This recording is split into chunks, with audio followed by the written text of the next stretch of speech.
as much as we would say women are, the fans overly sexualize them, there's also like another category of female artists who kind of intentionally sexualize their content. So how do we balance this out? You're going to have those artists that are going to want to present themselves in that way. And that's their right to do that. But yeah, it just comes down to like what you want to be known for. Absolutely. And what you want your brand to sort of be. The music and entertainment industry is indeed a world of glitz and glamour. Flashing lights, red carpets, sold-out arenas. But behind the stage, beyond the charts, lies a truth far less glamorous. For countless women crafting songs, belting vocals, negotiating deals, and keeping the wheels turning behind the scenes, this isn't just another career, it is one of the most dangerous, unequal, and hostile workplaces on earth. The numbers cut through the illusion. Less than 6% of music producers worldwide are women. Fewer than 1 in 5 executives calling the shots are women.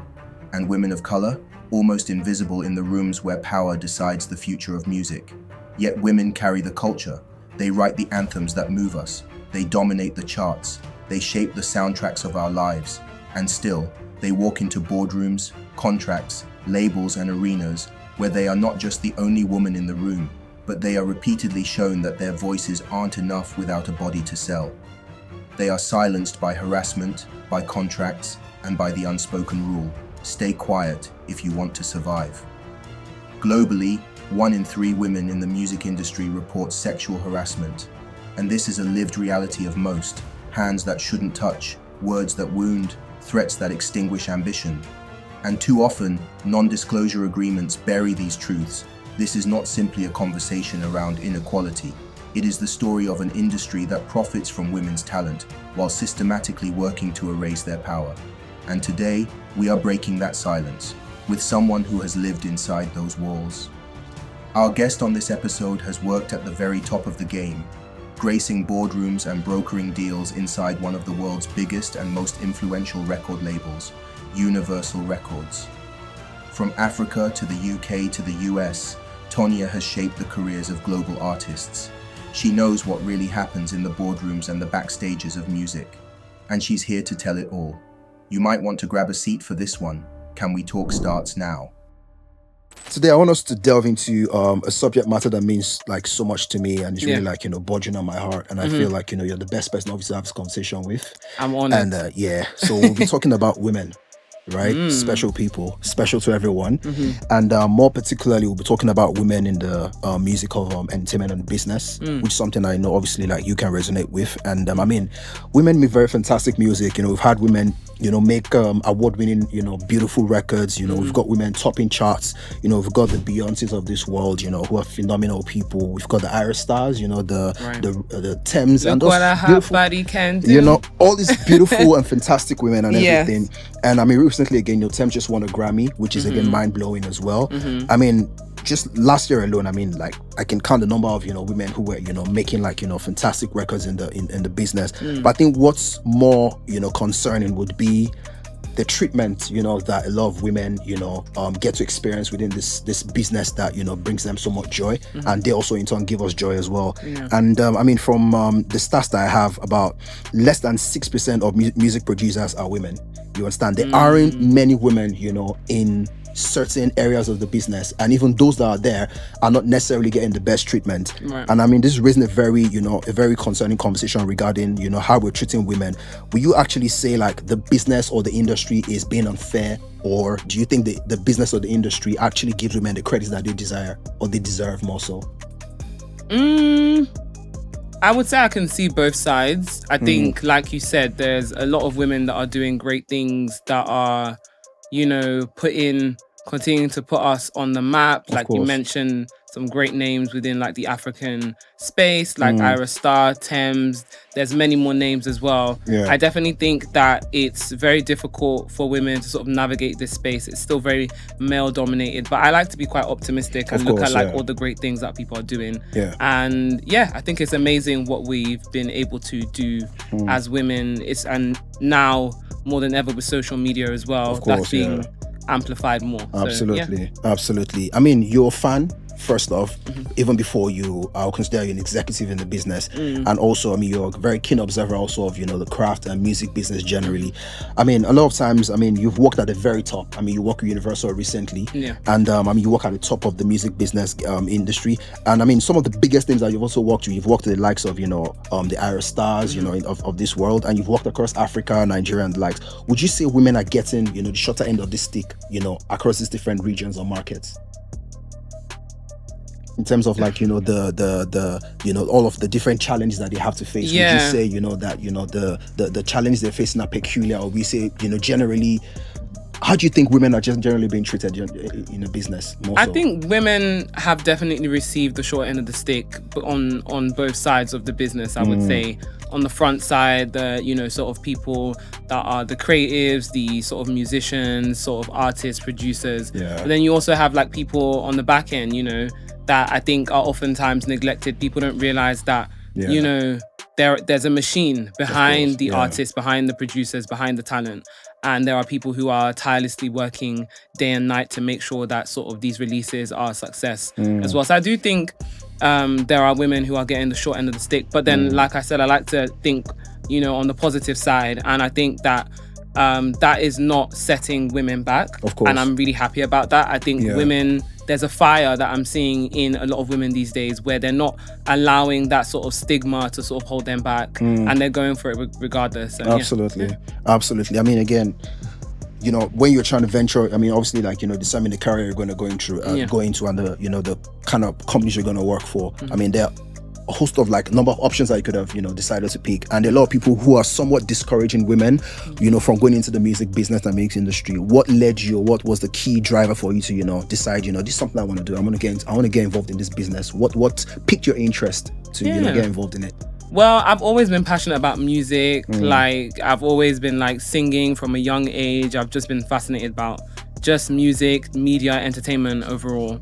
When I was 18, I sort of left the UK. I moved to Holland for a bit. I studied there and I came back. And when I came back, I just sort of, for me, it was either going to be sort of music or the production side of like the entertainment and media business. And so it just so happened that like everything aligned and I was able to sort of get a role within music. And ever since, I've just been sort of at it. So yeah.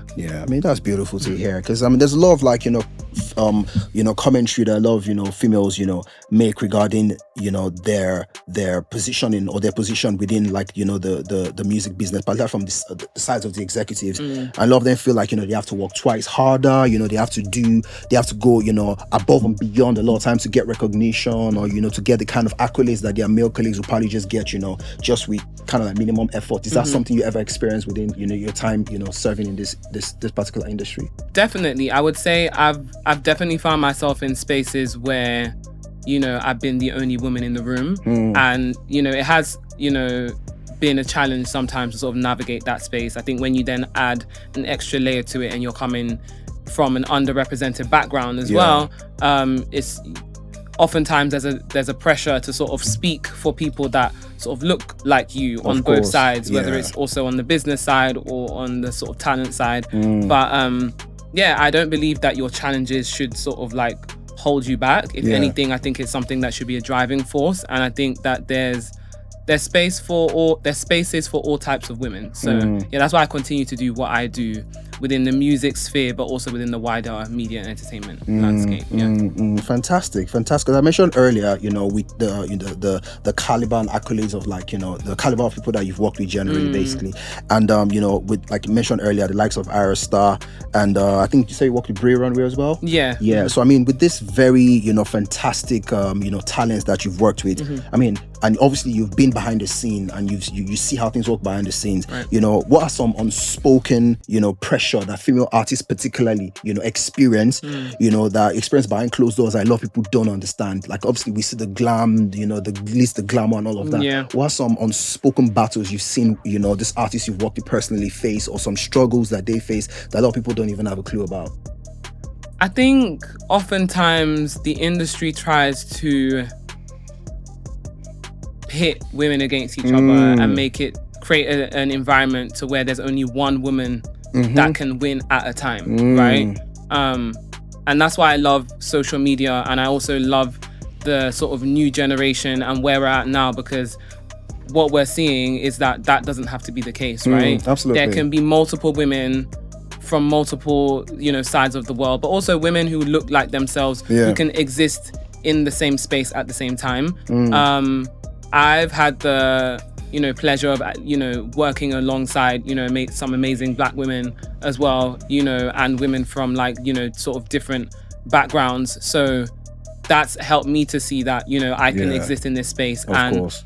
I've been blessed enough to be around people who uplift me and likewise. So I think as much as like the media tries to push this narrative that like women have to sort of be at odds, I think that's really where you have to be able to be the one to have a mind of your own and think, does that have to be the case, or can I sort of help to create an environment that's different? Yeah, I mean, that's definitely something to to ponder on, because again, this just brings to mind, speaking of like the challenges again that you just described, there's also this like ongoing commentary regarding a lot of women, particularly artists or people within the music business as well, who feel like there's this challenge or this constant push where it's like it's so cutthroat, and you have to like determine or decide between your own personal aspirations or your career. So it's like a lot of times women feel torn between that very unique challenge of I want to give my all to this career, I want to give my all to this craft, but oftentimes also having to balance your own priorities as a woman, want to start a family. And I think it's more so what artists particularly would probably resonate with, where you feel like I want to probably have a family, but again the business requires me to probably be to be on the road for weeks and all of that. How is that something that you've probably ever experienced in terms of having to balance between your personal life or your personal priorities and also existing in that very intense environment? Yeah, that's a really good question. I think the best way I can sort of answer that is, I think it's important to understand your why in this industry. I think there's a lot of noise that's around, whether you're trying to be an artist, whether you're trying to be someone who's just sort of on the business side trying to make a name for yourself. Like what is your sort of motivation, of course, navigating this space? For me, I don't believe that it's one or the other. I think definitely there's some times where something has to give, but I think the best way to sort of navigate this space is like going into it thinking, okay, do I want to have a family? Am I career driven? Do I want both? Do I want a love life? Do I want like, because at the end of the day, if you're not thinking about those things, or you're not mindful, this industry has a way of sort of consuming your life. So but absolutely, you can do it all. I believe you can have it all. I just think it needs to be something that you're sort of mindful about as you navigate the space, and not sort of an afterthought. Yeah. I mean, definitely brilliant. Because I mean, you mentioned earlier as well regarding a lot of times you find yourself being the only woman in the room. And again, the data says about 14% of the global music executives are women of color. That's just 14% of the very massive industry. Just barely 14% of are women of color. And that's something obviously you can resonate with personally. And how do you say this lack of representation within the business, how would you say it trickles down and impacts the average aspiring artist or the average woman trying to establish a career? How do you think this dynamics impact such a person? I think when in any industry, when there are people on all sides or at the top that sort of look like you as an artist, it can provide a sense of comfort in knowing that, okay, this person sees me, or can have somewhat of an understanding of my lived experience. Of course. I've worked with numerous sort of like women from sort of underrepresented backgrounds, and sometimes I've been in rooms where people are not thinking about things that I'm thinking about, when it comes to the talent besides just the business side. So I think it's very important to have representation, of course, on all sides, and especially at the top, because that helps to also inform sort of decision making as well, which I think is important. So I mean, with in a few teams that you've worked with, I mean, the campaign you did with Ira Star, would you say maybe you being like, a woman of color, would you say it impacted how you handled that project? Did it give you more zeal, or did you feel like, okay, this is like a sister, like could you resonate? Like how did she just being a person of color and obviously you resonate with her, how did that impact how you approach that particular campaign? Did it have any difference? Yeah, I think working on projects where sort of these artists are a part of, I'm thinking outside of the box. When sort of dealing with their teams and speaking to different people, I'm trying to figure out, okay, like aside from the business side, how can it be sort of authentic and organic to the artist? And I think oftentimes the business doesn't think about that. It just thinks about sort of a cookie cutter approach. For example, if there's a black female artist, how do we just copy and paste this person to this person? Whereas like, as a black woman, I understand that my lived experience, whilst can mirror another black woman, might not be the exact same. The same that goes for any race, right? You have you have people who look the same, who have different lived experiences. And so like just understanding that and how to sort of incorporate that into sort of an artist campaign. Yeah, man, that makes a whole lot of sense, because again, I'm just gonna expand this conversation again to address this elephant in the room, the over sexualization of women. I think that's something that, I mean, there are a lot of cases that, we could reference, to buttress this.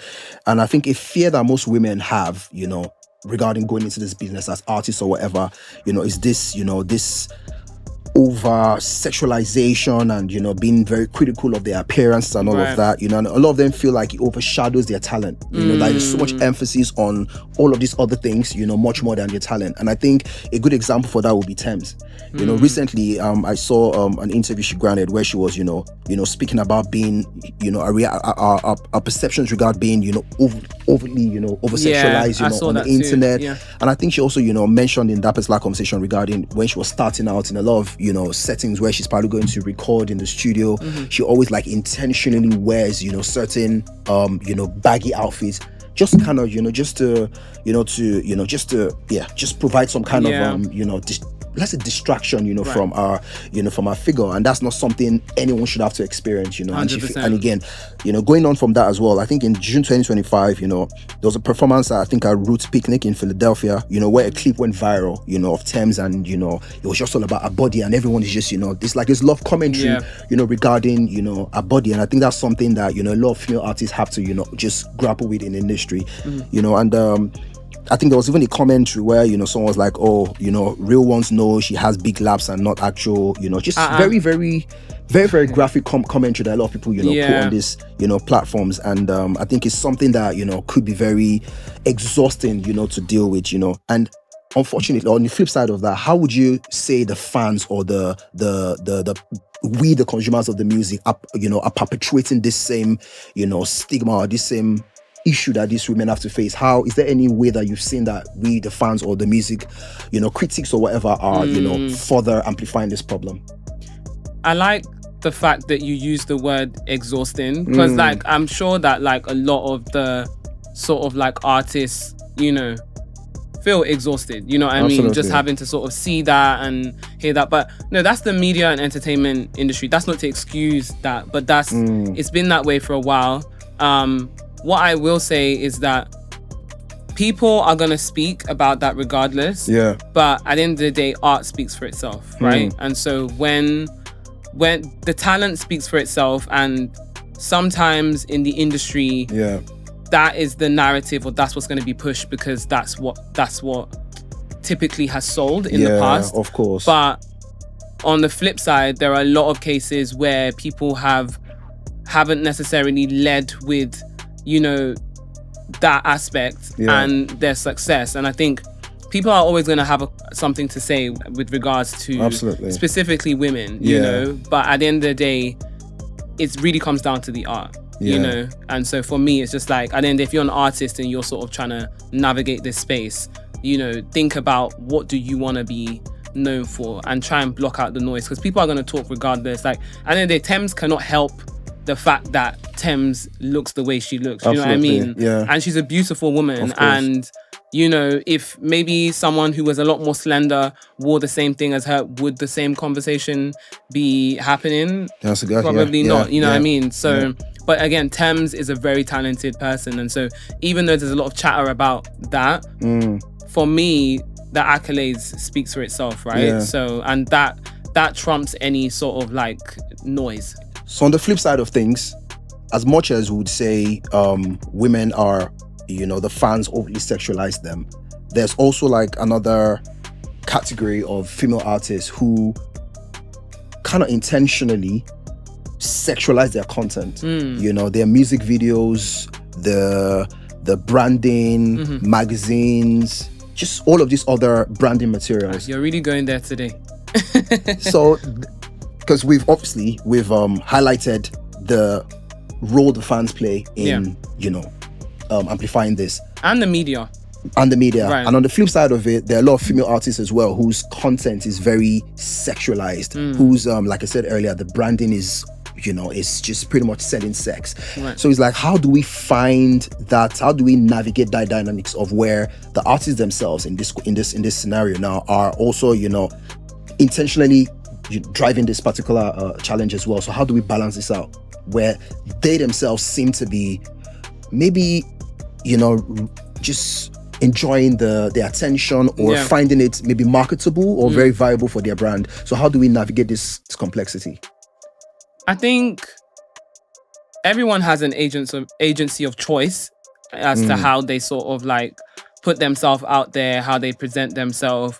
Obviously, you have two sides. You have people who maybe feel pressured to present themselves in a certain way because, it's very competitive, the market is saturated, they're trying to stand out. Then you have the other flip side where people, that's just what they want, how they want to present themselves and how, and everyone is free to sort of do, that's where free will comes in, right? But for me, I always go back to like, what do you want to be known for? So for some people want to be known for that, and that's their choice. I think we're living in a day and age as women where I think also when the agency of choice has been taken away for so long, now we're at the other end, right? Where we can sort of we're liberated, right? We can do what we want. And so, you're going to have those artists that are going to want to present themselves in that way. And that's their right to do that. But it just comes down to like what you want to be known for. Absolutely. And what you want your brand to sort of be. And I think as an artist, you have to think beyond, and not even as an artist, just like in general, you have to think about what do you want to be known for if you're trying to be in this for the long term, or you're just trying to get a bag. Yeah. Because if you're just trying to get a bag as well, I mean, of course, you might as well. Yeah. Right. But I think just having an honest conversation with yourself about what are you doing this for? Is it for the love of music? Is it because you're trying to be on the charts? Is it because you're trying to be famous? Like just having that check-in with yourself, I think is just helpful to know how you sort of show up and present yourself. Definitely. I mean, I like the perspective that you shared regarding it's pretty much how you want to, how you want to brand yourself and how you want to be remembered in the long term, like considering legacy and stuff. Because this would move me to the thought around, harassment at work. A lot of female artists face this challenge. I think I'll say across both genders, or however the gender is described. Right. But this is something many people in the industry can resonate with, but particularly females have to struggle with this.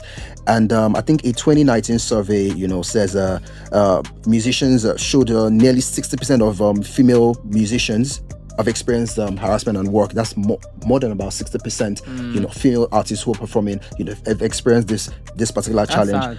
And I think for women, across different climes, I'll say maybe in Africa, Nigeria particularly, harassment at studios, doing shows, on tour.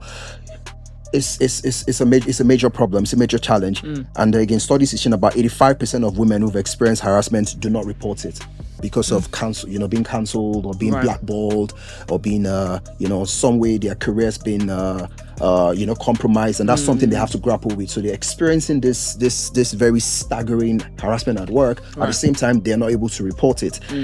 So what real systematic or system-wide transformations or changes or improvements you think would sort of like nip this in the bud or manage it in a way where people don't have to experience this, because this is a major challenge that is deterring a lot of females from even like, being in the industry. Yeah. So is there anything that, from your perspective, having a lived experience or having worked in the industry, are there any recommendations or perspectives you think could help nip this in the bud or manage it to an extent?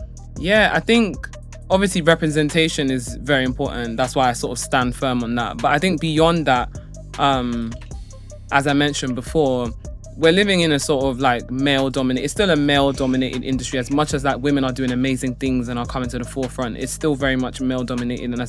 So I think really part of like the sort of solution to that problem is having advocates on all sides, not just women, but like guys who are in spaces, being able to like be intentional about creating a safe environment that feels comfortable for women coming in, and just that intentionality, and not necessarily just being passive because it doesn't directly affect you because you're not a woman. Do you know what I mean? Absolutely.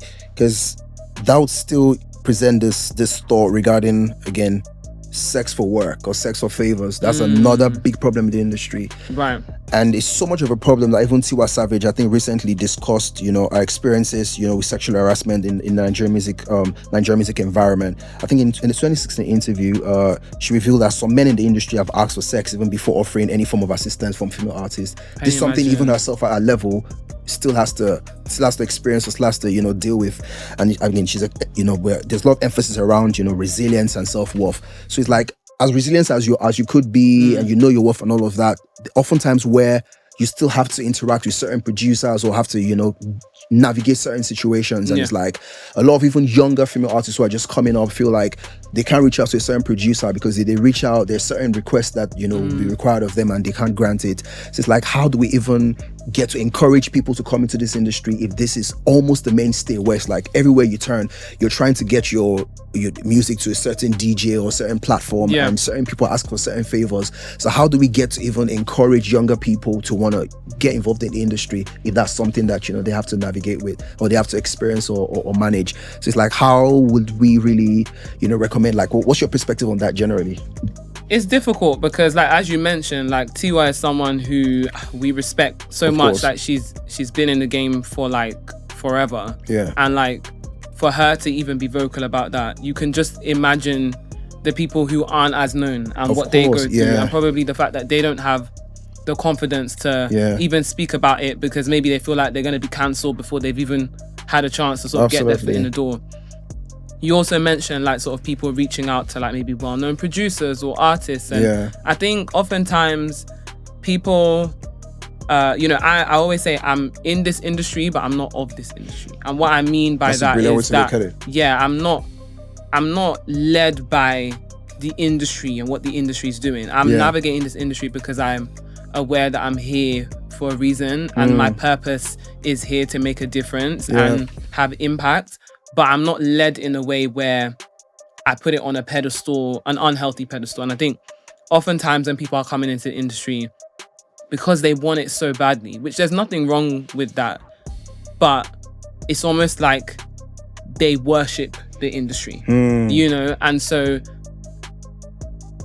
that's not to say that anyone is putting themselves in situations, because the industry shouldn't even be constructed in the way that it is. But the industry is the way it is, and I think as we're navigating how we're gonna sort of change that, it's important to be aware and mindful about sort of the fact that these things exist, right? So, as much as you might be a woman wanting to sort of reach out to this big person or that, if the person is not respecting your craft to even tell you, hey, no, I'm not able to work with you at the bare minimum, right? Yeah. Or, discussing how, potentially rather, respect yourself and have enough like respect for your craft to know that the right people are going to work with you. Maybe it's not even a case of that person isn't going to work with you. Maybe it's just that time, right? So I think sometimes the desperation to work with certain people, sometimes also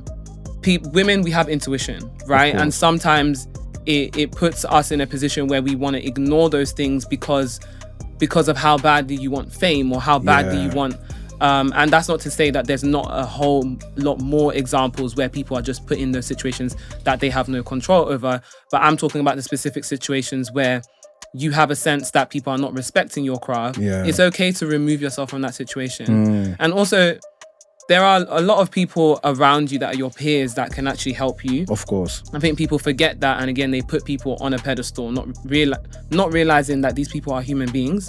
So there are people in your space, you know, there are producers that might not have the big name, but if they have the talent, they have the drive, they want it as badly as you. Might as well work like with you can work with them, you can collaborate. You know what I mean? And it's unfortunate that the industry is the way it is, but you know, I think on all sides we just have to sort of be doing our bit, and it starts with us, right? And how we sort of show up in this space. Definitely, because I can say I know just off the top now, I know of more than a few aspiring female artists who have just altogether just left the industry altogether, just because like everywhere they turn, because you've recommended obviously that maybe not cast your eyes on working with the big names, maybe just even work with other people who are, you know, equally aspiring like yourself. I've heard of cases where even people who are still, you know, in other accessible positions oftentimes still make certain requests, and that's something that is very, very frustrating just to reflect on, because like it deters more and more people from even wanting to be part of the industry, because like everywhere you turn someone is asking for favors, and it's just very, very frustrating. I think it's a cultural thing too. In certain spaces as well, people have audacity, you know, people have audacity, and I think it's about in the spaces where you feel like you're feeling uncomfortable. Remove yourself from those situations. And that's not to say that work doesn't need to be done on the side of the people who are making it uncomfortable.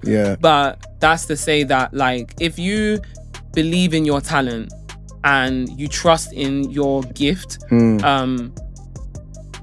there are people in this industry that are good people that will work with you, not because of what they can get, not because of any favors or anything like that, but genuinely because you're talented. And it's about finding those people. So if it's about collaborating with other women, finding, you know, other people who can see your talent for what it is and respect that. Like, there are a lot of people. And that's why I try to, as much as, yes, I think it's important to have these conversations. Absolutely. For not only the awareness, but for people to be mindful about it. I think it's also good to also speak about the positive side and the people who are doing great things. You know, like Thames starting her sort of like initiative that she recently started for women. The leading vibe. Leading vibe, exactly. I think, you know, oftentimes, you know, yes, there's negative cases, but there are women who are out here who are trying their best to change the narrative, and I think we need to shine light on that and like focus on that, because, you know, it's not easy to do that in this space as well, especially as a woman who is facing her own challenges, as we mentioned before. So, you know, we all just need to sort of do our bit. Definitely doing our bit. And I mean, you've mentioned earlier, you know, about it just being about perspective and all of these narratives that, you know, we've highlighted well enough, because there's another big one regarding gender pay. And I think that's something that, again, is a big problem in the industry, where a woman provides a certain value and a man provides, you know, similar value, and the disparity between the compensation is staggering and astounding at the same time. So it's like a lot of females feel like I'm equally valuable. Like, I think recently, you know, Tiwa Savage was just very, very, you know, frustrated regarding the album that she just dropped, and it's like female artists put in a lot of work. They put in a lot of work in their craft, and it's like they do not get the same you know, remuneration or the same kind of like benefits or, you know, perks as their male counterparts, and it's very discouraging for a lot of female artists as well, because even like maybe on a festival, I mean, the lineup, and it's like, maybe, you know, these certain films, they have probably the same viewership or the same fan base. The metrics are the same. It's pretty similar, but the way they're valued, you know, on the market, the disparity is staggering. Have you ever found yourself in that position where you've had to advocate for a female, you know, in terms of, you know, how much they get paid or how their craft or their art will be valued? Is that something you've ever experienced or you've had to deal with? Absolutely. Like, I've been in cases where, you know, I've fought to even get like £500 budget for a campaign for a black female artist, you know, and I've been in a difficult situation where that's put me in a difficult situation, because it's difficult to navigate the space on all sides, I would say. And I think women are really trying. Women are really trying, and I don't think oftentimes they get enough credit on the business side, on the artist side, but talent speaks for itself.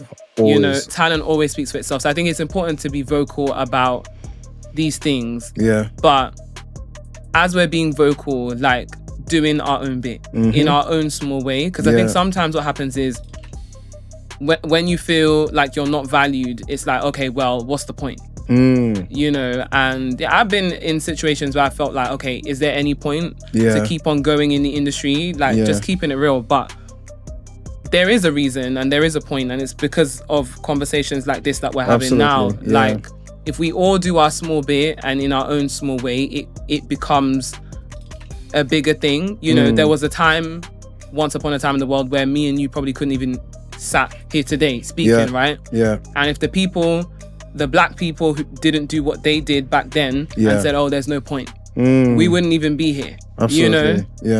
So I think I'm happy that I'm in the industry and I'm alive at a time where change is happening. Yeah. Could it be happening faster? Absolutely.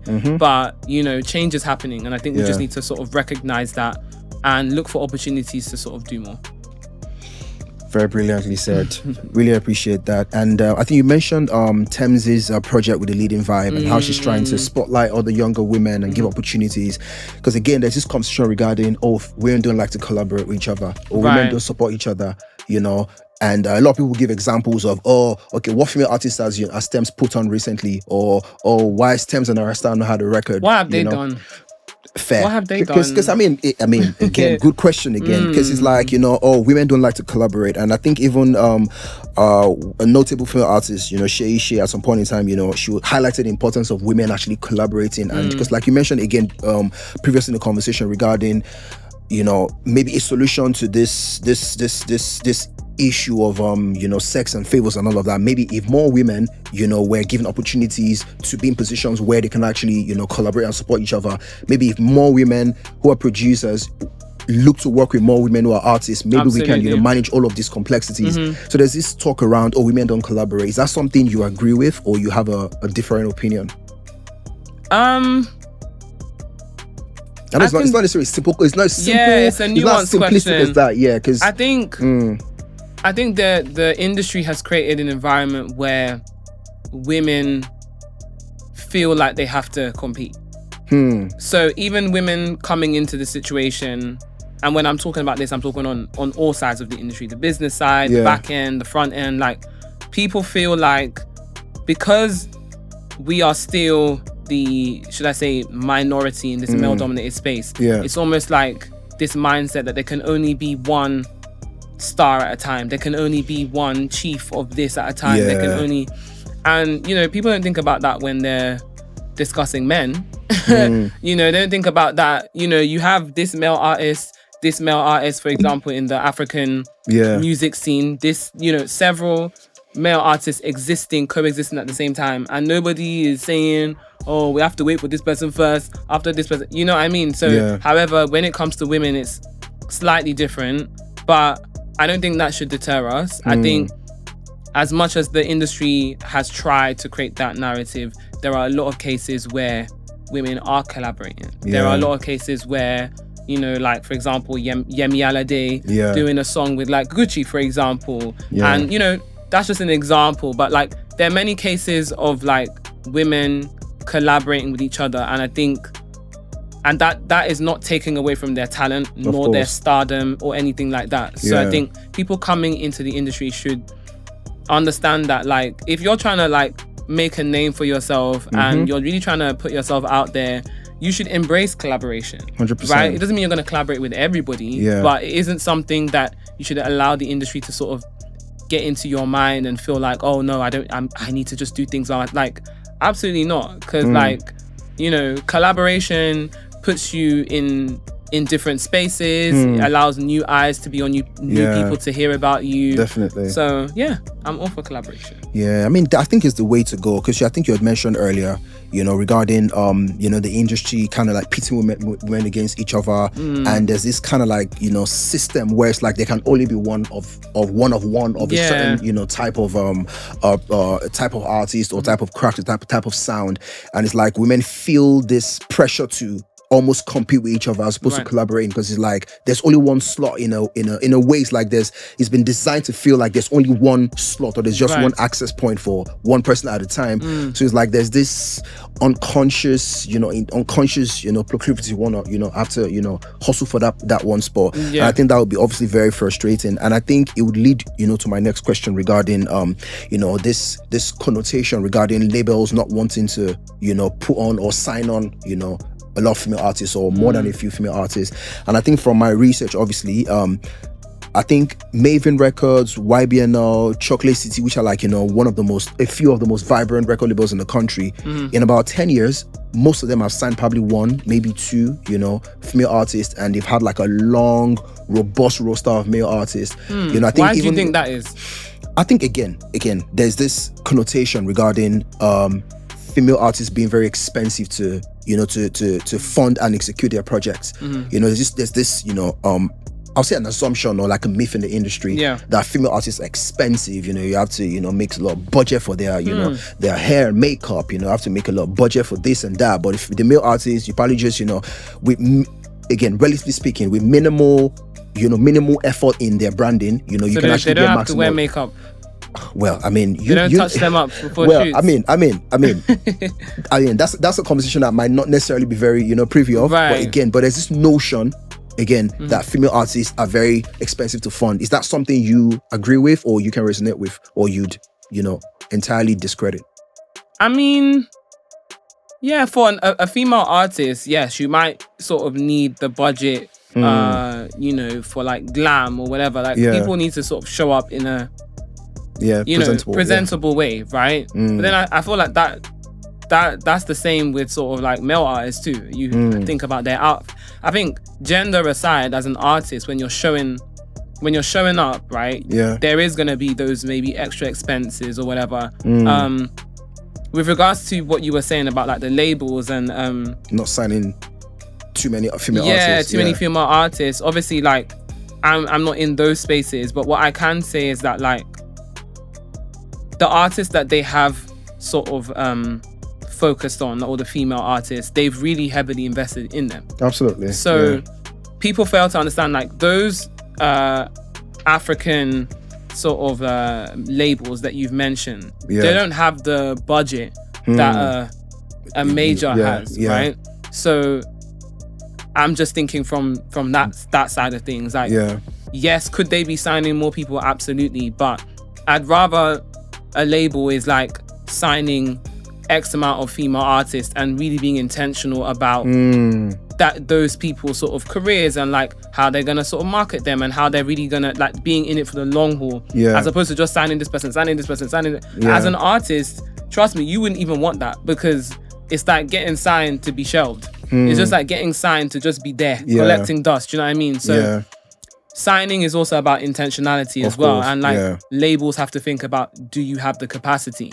So maybe that could be potentially why they haven't necessarily signed as many people. But because I mean, when it comes to like the ratio or the proportion, in terms of like for like every like 9 male artists that get signed, I get you, there's just 1 female artist that gets signed. And I think this kind of like, it reflects across board almost. It's like every, like I described earlier, it's like every major label, when you really like look at it, it's like there's again that very fragmented, very disparity between like the ratio, and I think that's in no way reflective of the pool of talent. 100%. You understand? But it's like, why only just a few slots is available for these females?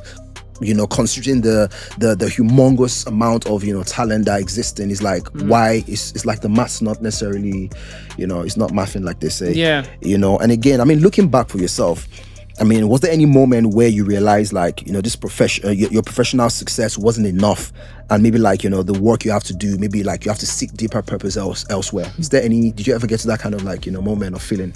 Yeah, like I think oftentimes you can get a bit lost in the sauce with this industry. Yeah. And like for me, I'm a very hardworking, driven person. So, you know, I feel like I got to a place this year where I've really given a lot and given my all to the industry. And I just had to like take a step back and think, okay,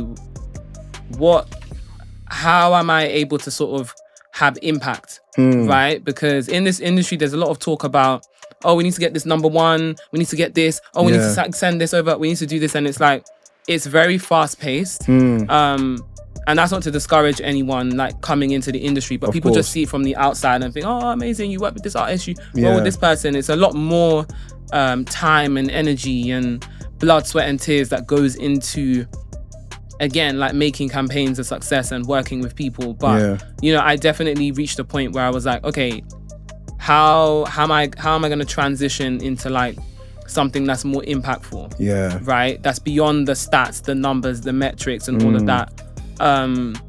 Which has led me to where I am now. I'm currently on a career break, you know, which is very foreign for me because I've been working back to back, but I just got to a point where I'm like, okay, let me take some time aside to figure out what do I want to do next in this space. And it's to the point of what we were talking about in terms of how can we make a difference in our own small way. So that's where I find myself now as I'm on this career break, sort of like conceptualizing and thinking about what can I create as my own sort of like token of like giving back to the industry and passing the baton on to people that look like me, people who come from underrepresented backgrounds. So I mean, when you reflect back to all like the brilliant work that you've done and the brilliant impact you've made in like, you know, in lives of certain individuals you work with, or in the impact you've made in the careers, what would you say like is your proudest moment or your proudest accomplishment as a woman involved in the music business? What's one accolade or one impact that, you know, you feel like this makes it all worth it? I think just the people. I think, again, people, it is a business, of course, right? And I think, you know, the industry, that's how it runs, right? So there's the sentimental side, but it is very much a business, as is a lot of other industries. But for me, what I realize is that I do care about the people, right? So, you know, any project I'm working on, any campaign I'm working on, I'm also thinking about the person as well, which is why my own approach is like, okay, how can I make this organic and authentic to the artist, to the person, to the talent, to the creative? So yeah, that's for me the biggest thing, like the people involved. That's beautiful. So for like a young, like 16 or young girl, you know, somewhere in the world now who's listening to this and is like, I've got aspirations. I want to probably be a musician. I want to be an actress. I want to get involved in the entertainment and music business. But I'm hearing all of this very... Don't do it. I'm joking. All of this very, you know, scary, you know, realities of those who are in the business now. And it's like, I know a lot of people who have tried and they just, you know, giving it all together. I know people who have tried and they, you know, their hands or their fingers have been burned. You know, what advice would you give such a young person who's like, I've got aspirations to want to be in the industry, but all of this seems very daunting? What advice would you give such a young person? I would say don't be discouraged. Like, yeah, we're us having conversations about this is not to scare anybody. It's just, I think it's important to be aware of like oftentimes people have gone into this industry with rose-tinted glasses, not knowing the sort of ins and outs, being very ignorant, you know, or naive. And I think listening to like conversations like this is important because you can like equip yourself with, you can go in a little bit more prepared, you know, than the next person. Don't be discouraged. Like, if you really want this and you're really passionate about it, don't give up. And that goes without saying, like, not just for artists or creative, just anybody. If you want something, like, you don't have to give up. But I think it's important to have a conversation with yourself about, why are you doing this? Why are you in this industry? What are you trying to get out of this industry? And I don't know if there's a right or wrong answer to that, but I just think sit down with yourself and have that conversation before navigating this industry, so that you're not pulled in directions that before you know it, you've sort of lost yourself. So. Yeah, because you mentioned earlier regarding you feeling like, you have to prove yourself much more than the average, man in the business, or you find yourself in spaces where you're the only female in the room and you have to make certain decisions and navigate all of these egos and all of these other factors. So, and again, there's this ego, and there's a notion that, obviously, the music business is very cutthroat and it's not for women. You understand? It's a men's or it's a boys club, So again, just linking to the previous question that you've just recently answered, for a young person again who's aspiring to be in the business and it feels like there's this notion that this is not for women. What kind of advice specifically, again being a woman of color and having done brilliant work in the industry, what kind of advice will you pass on to a younger girl who's looking to get into the business and it feels like as a woman it's even more complex for me to navigate?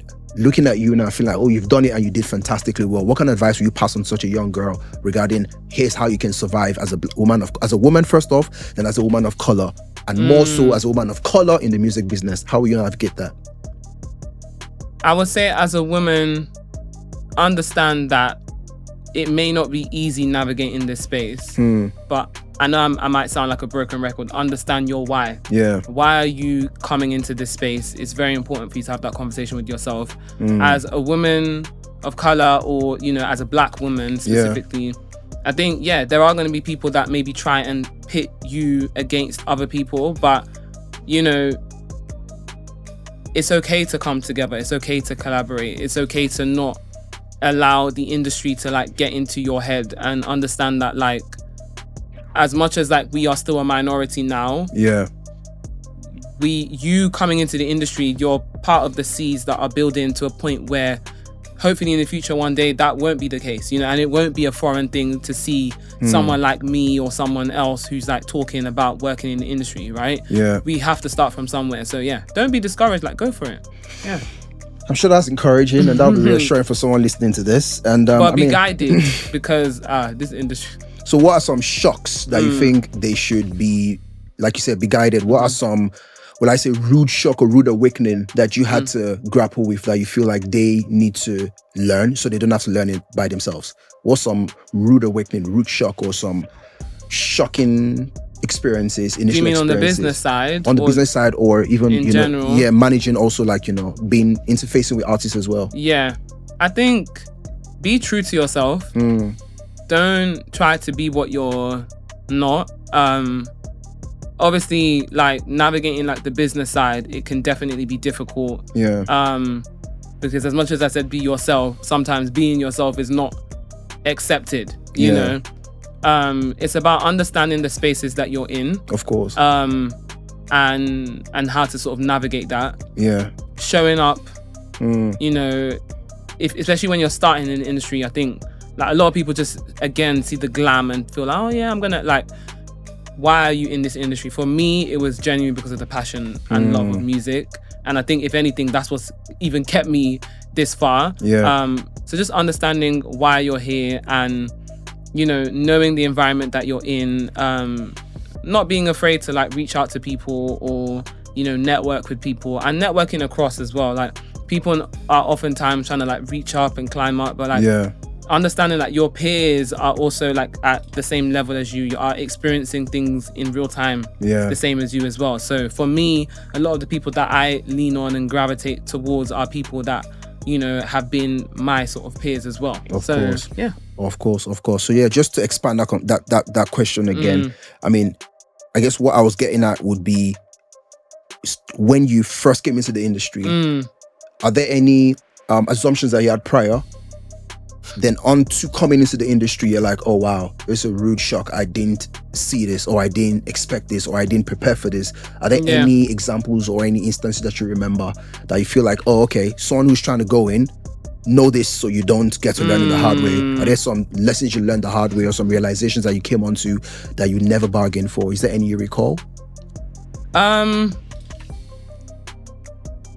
I think for me, I've always been someone who's very enthusiastic, very dedicated, and that's a double-edged sword, because it's easy to get lost in the sauce, and it's easy to get, sometimes, I wouldn't say taken advantage of, but you can find yourself working so hard that you lose yourself. So I think it's important to understand that yes, you can work hard as well, but understand what are you also, I wouldn't say in a selfish way, but just in a sense of like, as you're navigating this space and you're giving so much to like these projects and stuff, make sure that you're keeping yourself in the process. You know, don't get, because people will use you and still move on. Do you understand? Don't get burnt out on behalf of any sort of project. Understand that like you're here to do a job, and it's a job. And do it well.